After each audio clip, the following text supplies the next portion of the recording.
రేపే పోలీ పాడ్యమి, ఎంతో పవిత్రమైన రోజు. ఈ రోజు సాధారణంగా అందరూ తెల్లవారుజామునే నిద్రలేచి నదులలో లేదా ఇంటి వద్ద నీటిలో అరటి డొప్పలలో దీపాలు వదులుతూ ఉంటారు. అలా దీపాలను వదిలేటప్పుడు ఆడవారు ఈ రంగు దుస్తులను లేదా ఈ రంగు చీరను ధరిస్తే దీర్ఘ సుమంగళి యోగం కలుగుతుంది. ఇంట్లో డబ్బుకు లోటుండదని పండితులు చెప్తూ ఉన్నారు. అంతేకాదు లక్ష్మీదేవి అనుగ్రహం కలిగి అష్టైశ్వర్యాలు సిద్ధిస్తాయి. మార్గశిర పాడ్యమికే పోలీ పాడ్యమి అని పేరు. మార్గశిర మాసం అంటే లక్ష్మీదేవికి ఎంతో ఇష్టం. ఇక ఈ పోలీ పాడ్యమి రోజు ఎవరైతే అరటి డొప్పలలో అంటే అరటి డొప్పల మీద దీపాన్ని వెలిగిస్తారో వాళ్లకు లక్ష్మీ కటాక్షం సిద్ధిస్తుంది. కార్తీక మాసం నెల రోజుల పాటు నియమంగా పాటించిన వారు అమావాస్య మర్నాడు మార్గశిర మాసం మొదటి రోజు అయిన పాడ్యమి రోజు దీపాలు వెలిగిస్తారు. ఆ రోజుతో కార్తీక మాసం పూర్తయినట్టు. ఈ రోజునే పోలీ పాడ్యమి లేదా పోలీ స్వర్గం అంటారు. పోలీ పాడ్యమి కార్తీక మాసం చివరి రోజు చేసే క్రతువు. ఉదయాన్నే ఒత్తులు వేసి అరటి దొప్పలలో దీపం పెడతారు. అలా భగవంతుణ్ణి కొలుస్తూ ఉంటారు.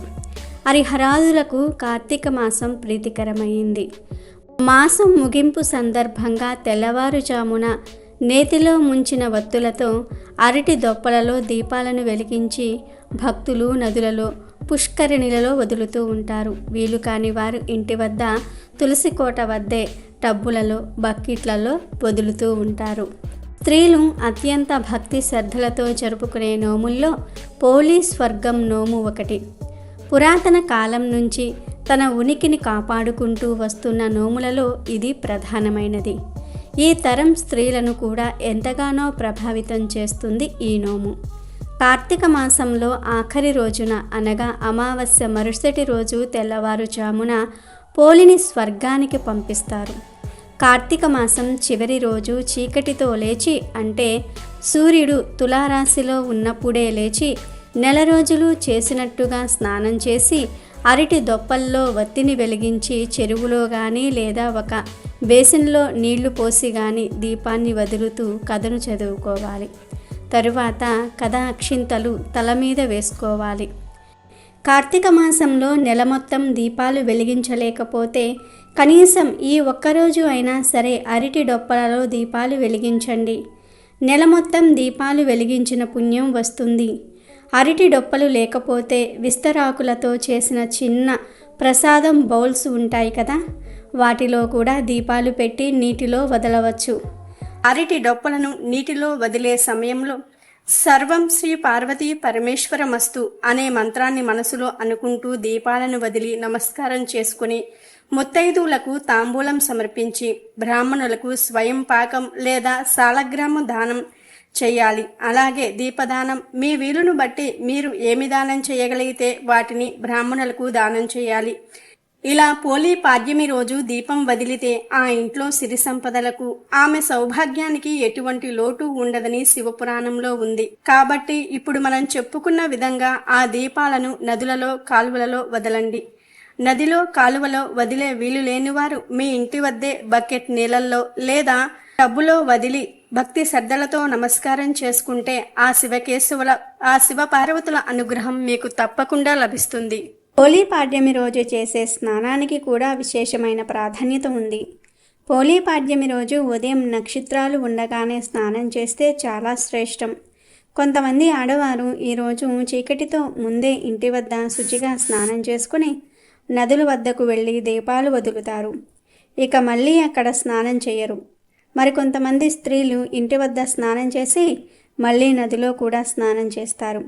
కొంతమంది ఇంటి వద్ద స్నానం చేయకుండా నదిలో మాత్రమే స్నానం చేస్తూ ఉంటారు. ఇంటి వద్ద స్నానం చేసేవారు ఈరోజు ఆ స్నానం చేసే నీటిలో ఒక ఉసిరికాయను తీసుకొని ఆ ఉసిరికాయ రసాన్ని తీసి ఆ రసాన్ని నీటిలో వేసుకొని కానీ లేదా ఉసిరికాయ పొడిని నీటిలో వేసుకొని కానీ ఒక స్పూన్ పసుపును కూడా ఆ నీటిలో వేసుకొని స్నానం చేయాలి. ఉసిరి రసము, ఉసిరిక పొడి లేదా పసుపును ఈ మూడిటిల్లో ఏదో ఒకటి నీటిలో కలిపి 3 సార్లు గంగా గంగా గంగా అనుకుని స్నానం చేయాలి. ఇక నదిలో స్నానం చేసేటప్పుడు మాత్రము 3 సార్లు గంగా గంగా గంగా అని అనుకుంటే సరిపోతుంది. హోలీ పాడ్యమి రోజు ఇంటి దగ్గర మరియు నది దగ్గర ఇప్పుడు మనం చెప్పుకున్న పద్ధతిలో దీపం వెలిగిస్తే మాసమంతా గంగా నదిలో స్నానం చేసిన ఫలితంతో పాటు లక్ష్మీ కటాక్షం కూడా సిద్ధిస్తుంది. హోలీ పాడ్యమి రోజు సాయంత్రం స్నానం చేసే నీటిలో కూడా ఉసిరి రసాన్ని లేదా ఉసిరి పొడిని లేదా పసుపుని వేసుకుని చేస్తే చాలా మంచిది. కాబట్టి హోలీ పాడ్యమి రోజు ప్రతి ఒక్కరూ కూడా ఇప్పుడు మనం చెప్పుకున్న విధంగా స్నానం చేసి శుభ ఫలితాలను పొందండి. అయితే ఇలా హోలీ పాడ్యమి రోజు హోలీ దీపాలు పెట్టేటప్పుడు ఆడవారు పసుపు రంగు దుస్తులను వేసుకొని లేదా పసుపు రంగు చీరను కట్టుకొని దీపాన్ని వెలిగిస్తే మీకు దీర్ఘ సుమంగళి యోగం కలుగుతుంది. ఆ లక్ష్మీదేవి యొక్క కటాక్షం లభిస్తుంది. ఎందుకంటే పసుపు అనేది శుభానికి చిహ్నం. లక్ష్మీదేవికి ఎంతో ఇష్టమైన రంగు కాబట్టి హోలీ పాడ్యమి రోజు ఎవరైతే పసుపు రంగు చీర కట్టుకొని అరటి డొప్పలలో దీపాలు వదులుతారో వారికి లక్ష్మీ అనుగ్రహంతో అష్టైశ్వర్యాలు సిద్ధిస్తాయి. దీర్ఘ సుమంగళి యోగం కలుగుతుంది. కావున అందరూ కూడా హోలీ పాడ్యమి రోజు ఈ రంగు చీర కట్టుకుని దీపాలను వదలండి. ఇక విన్నంతనే సకల శుభాలు కలిగే హోలీ స్వర్గం కథను ఇప్పుడు మనం విందాం. ఈ కథను చెప్పుకోవటం చేతకాని వారు ఈ కథను విన్నా కూడా అంతే ఫలితం కలుగుతుంది. కార్తీక పురాణంలోని ఈ హోలీ స్వర్గం కథను ఇక విందాం. అనగనగా ఒక ఊరిలో ఒక ఉమ్మడి కుటుంబం ఉండేది. ఆ కుటుంబంలో 5గురు కోడళ్ళు ఉండేవారు. వారందరిలోకి చిన్న కోడలైన పోలికి చిన్నప్పటి నుంచే పూజలన్నా వ్రతాలన్నా మహా ఆసక్తి. కానీ అదే ఆసక్తి ఆమె అత్తగారికి కంటగింపుగా ఉండేది. తనంతటి భక్తురాలు వేరే ఒకరు లేరని ఆ అత్తగారి నమ్మకం. ఆచారాలన్నీ పాటించే హక్కు ఆమెకే ఉన్నది అనేది ఆమె అహంకారం. అందుకే కార్తీక మాసం రాగానే తన చిన్న కోడలిని కాదని మిగతా కోడళ్లను తీసుకుని నదికి బయలుదేరేది.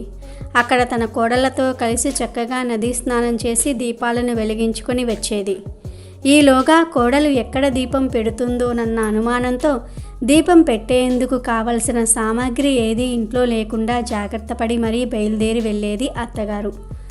కార్తీక మాసంలో హోలీ దీపం పెట్టకుండా ఉండేందుకు అత్తగారు చేసిన ప్రయత్నాలు సాగనేలేదు. పెరట్లో ఉన్న పత్తి చెట్టు నుంచి కాసింత పత్తిని తీసుకొని దానితో వత్తిని చేసేది పోలి. దానికి కవ్వానికి ఉన్న వెన్నను రాసి దీపాన్ని వెలిగించేది. ఆ దీపం కూడా ఎవరికీ కనిపించకుండా ఉండేందుకు దాని మీద బుట్టను బోర్లించేది. ఇలా కార్తీక మాసమంతా కూడా నిర్విఘ్నంగా దీపాలను వెలిగించింది పోలి. చివరికి అమావాస్య రోజు రానే వచ్చింది.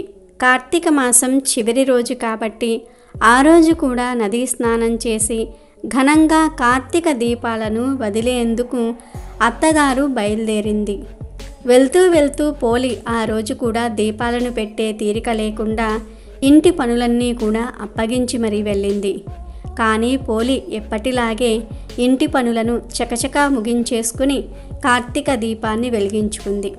ఎన్ని అవాంతరాలు వచ్చినా ఎంత కష్టసాధ్యమైనా కూడా ధర్మాచరణ చేసిన పోలిని చూసి దేవదూతలకు ముచ్చట వేసింది. వెంటనే ఆమెను బొందితో స్వర్గానికి తీసుకువెళ్లేందుకు విమానం దిగివచ్చింది. అప్పుడే ఇంటికి చేరుకున్నటువంటి అత్తగారు ఆమె కోడళ్ళు ఆ విమానాన్ని చూసి అది తమ కోసమే వచ్చిందనుకుని మురిసిపోయారు. కానీ అందులో పోలి ఉండేసరికి హతాశుతులయ్యారు. ఎలాగైనా ఆమెతో పాటుగా తాము కూడా స్వర్గానికి వెళ్ళాలనుకునే ఆతృతలో పోలి కాళ్లను పట్టుకుని వేలాడే ప్రయత్నం చేసినా ఉపయోగం లేకపోయింది. విమానంలోని దేవదూతలు పోలికి మాత్రమే స్వర్గానికి చేరుకునే అంతటి నిష్కల్మషమైన మనసు ఉన్నదని చెప్తూ వారిని కిందికి దించేశారు. తెలుగువారు ఇటు పోలిని అటు దీపాన్ని కూడా శ్రీ మహాలక్ష్మి రూపంగా భావిస్తూ ఉంటారు. అందుకని ఈ పోలి దీపాలను అమావాస్య రోజున కాకుండా మర్నాడు వచ్చే పాడ్యమి రోజున వెలిగించుకుంటూ ఉంటారు. ఇది పోలి స్వర్గం వివరం. కార్తీక మాసం దీపాలను వెలిగిస్తే బొందితో స్వర్గానికి చేరుకుంటామా లేదా అన్నది తరువాత మాట. ఆచారాన్ని పాటించాలన్న మనసు ఉన్నప్పుడు మార్గం దానంతట అదే కనిపిస్తుందని చెప్పటం ఈ కథలోని ఆంతర్యంగా తోస్తుంది. భగవంతుణ్ణి కొలుచుకోవడానికి కావాల్సిందే శ్రద్ధ, కానీ ఆడంబరం కాదని సూచిస్తుంది. అన్నిటికీ మించి అహంకారంతో సాగే పూజలు ఎందుకు కొరకానివని హెచ్చరిస్తుంది. అత్తాకోడళ్ల మధ్య సఖ్యత ఉండాలన్న నీతిని బోధిస్తోంది. అందుకే ప్రతి కార్తీక మాసంలోనూ ప్రతి తెలుగు ఇంట్లోనూ పోలి స్వర్గం కథ వినిపిస్తూనే ఉంటుంది. ఈ పోలి పాడ్యమి సందర్భంగా తెలుగునాట స్త్రీలంతా కూడా పోలిని తలుచుకుంటూ అమావాస్య మరుసటి రోజు ఉదయాన్నే అరటి దొప్పలలో వత్తులను వెలిగించి నీటిలో వదులుతారు. ఈ నగర జీవితంలో మనకు దగ్గరలో చెరువులు, నదులు అందుబాటులో ఉంటే అవకాశం లేదు కాబట్టి టబ్బులలో ఈ దీపాలను వదిలేలాగా ఆచారం రూపాంతరం చెందింది. ఇలా వదిలిన అరటి దీపాలను చూసుకుంటూ పోలిని తలుచుకుంటూ కార్తీక మాసంలో ఏ రోజు దీపాన్ని వెలిగించలేకపోయినా కూడా ఈ రోజున 33 వత్తులను వెలిగించి నీటిలో వదిలితే మాసమంతా కూడా దీపారాధన చేసిన పుణ్యం వస్తుందని చెప్తూ ఉంటారు. వీలైతే ఈ రోజున బ్రాహ్మణులకు దీపాన్ని కానీ స్వయం పాకాన్ని కానీ దానం చేస్తూ ఉంటారు.